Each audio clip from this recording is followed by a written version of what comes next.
So gentlemen, we have new events here, and so what's the deal? Well, just like regular event, as you may know, with drawing card feature. The card of course, doesn't get you an elf of the welfare student. Well, technically, this event has no welfare student. So instead, the card will give you few eligmas. If you get so lucky that every draw is purple, that getting eligmas would be the most profitable than doing gacha. Just take what's necessary on the shop, like these items will require less event currency, and the other that are not in the box is an optional.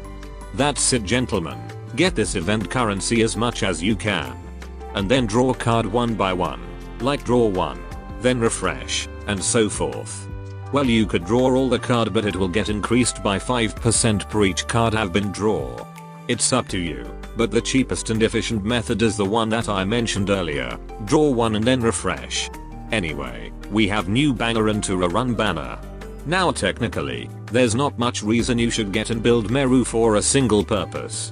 Sure, she is needed in Wakamo Hovercraft raid boss phase 2, but for insane, you could try without involving Meru in there. So, what makes her really the best and easy choice for that raid boss, and nothing else?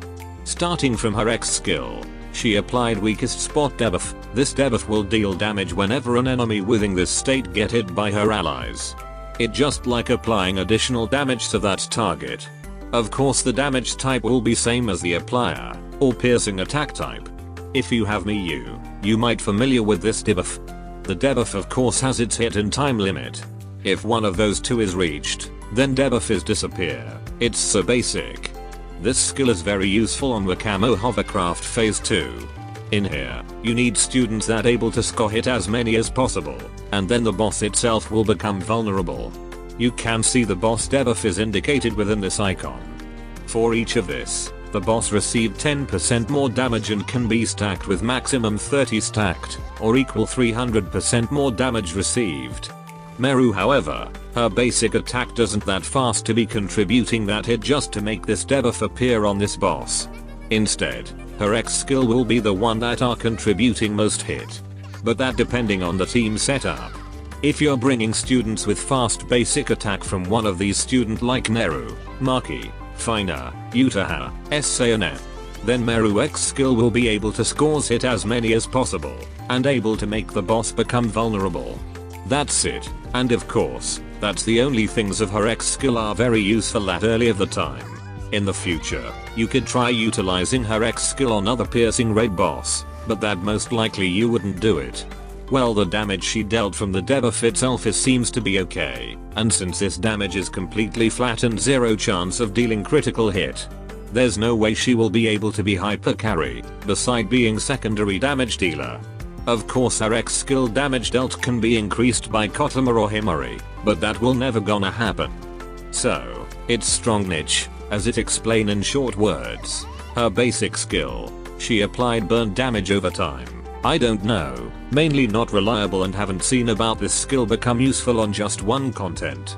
Enhanced skill, increase attack could also improve the damage dealt of her X skill, so it's fine.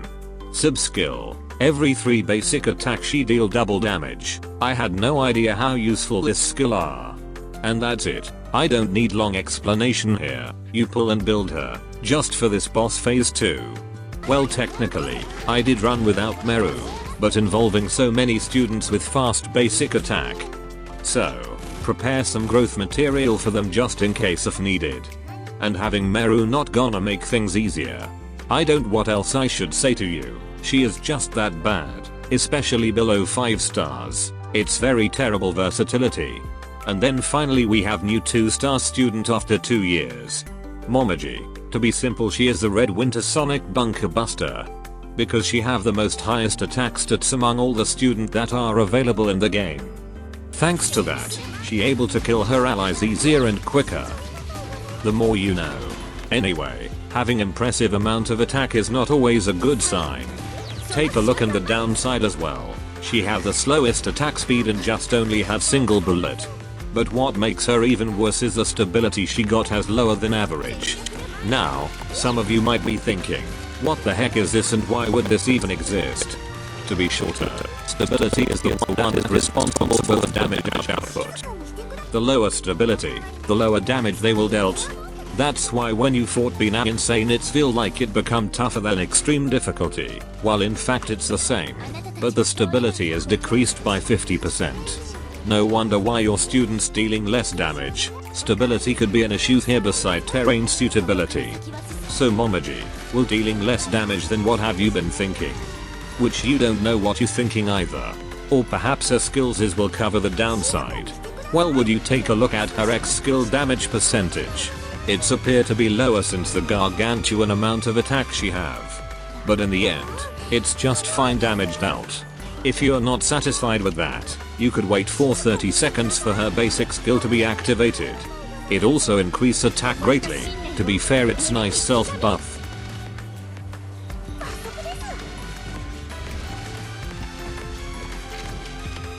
Her enhanced skill not a big improvement, instead it just increasing the chance of her attack to be critical hit. Which doesn't matter, or it has slightly affect that you don't even notice the difference. Sub skill, she permanently increase attack by 10% at the start of the battle. Well, despite low percentage, it actually that big since her attack is the highest value. Also, her basic attack range is increased by 1.5 times, or 50% farther than without it. I genuinely don't really know how useful her attack range is increased, but the attack buff is just all I care about. About build worthy, to be fair, not at all. Well, the answer is simple. Having these two sonic attack type students is enough for elastic raid boss. Build Momiji has different purpose, and that is the regular content, and as well the joint firing drill. For the raid, she isn't that incredible to be honest. Kurokaja needs student that can apply debuff defense since it has big defense. Momiji doesn't apply that kind of debuff, instead she is self buffer. I already tried to make her become the hyper carry here on Insane. It turns out didn't work at all. So if you want to build her, you can just increase her level and gear tier instead of increasing skill level. Just for regular content and JFD in case of needed. Mainly, she is rarely appealing. That's it about this banner. It's a skippable banner, but the other banner has its value. That is Chirino banner. You see, she is dealer that able to deal area piercing. Beside that, she able to tank some damage, and great uses as the filler because of her sub skill. Filler, she don't do anything besides tank some damage and regenerate X skill cost faster than other students. So it is worth to pull and build with maximum build as you can. The most recommended build is just 5 stars with UE level 30. But have to reconsider that the most versatile tanker and yet limited is about to have its rerun soon. While Marina banner is an easy skip. Somehow, it's kinda hard to tell how important to build her. Some say yes but others says don't. I guess, it's better to build tanker that you currently have, and the best one are these tanker. They don't need you to spend eligmas just to make them strong. They are easy to get and cheap to build. So for Marina, a tanker with a load of HP and evasion with immortal ability is somehow less important these days. And that's it. So, skip these two, and this banner is worth to pull if you haven't obtained Chirino, but still have many Pyrex for the next banner. If not have that many Pyrex, it should be skip. Despite she is versatile, there's nothing you can do. As always, Godspeed.